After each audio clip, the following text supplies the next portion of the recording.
waa'ee kanaa beektuu laata? Addunyaa 20tu jiru beektuu laata? Addunyaa 20tu jiru beektuu laata? Addunyaa 20 keessaa 5 addunyaa qaama lafaa ta'anidha beektuu laata?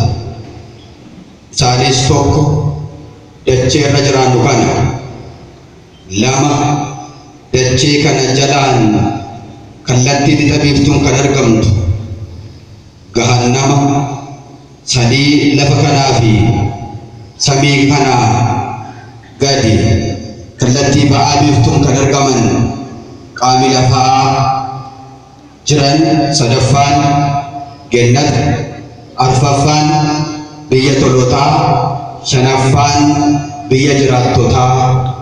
Qaama lafaa addunyaa lafaa jedhaman 5 warra kanaa. Kanaaf keessaa immoo 4 addunyaa bishaanii jedhamu beektuu laata? Addunyaa bishaanii kan jedhaman tokko 4tu jiru. Isaan keessaa tokko samaayii kana gararraa yookaan dugda samaayii kanarra bishaan jirudha. Kan lammataa samiin argama kunis bishaan. Kan sadaffaa bishaan isa dachee lafaa lageen qabatee yaa'u. Arfaffaan garbuu yookaan afaan Amaariffaan Uqiyaanoos kan jedhamu arfanidha. Waliigalli amma qaama addunyaa jiran 20 keessaa 9 ilaalleerra jecha. 5 addunyaa dachee, 4 addunyaa bishaanii 9. Kan biraan sadaffaa irratti kan ilaallu addunyaan qilleensaa 2tu jiru beektuu laata? Tokko qilleensa addunyaa kanarra bubbisu waan namni facaasu gargar kan fo'u jecha. Kan lammataa dachee lafaa kana jala kan jiru beektuu laata? Waliigalli kan lakkoofne 11 ta'aniiru. Meeqa tafanii? 9 tafan. 9 sun immoo maalidha beektuu laata?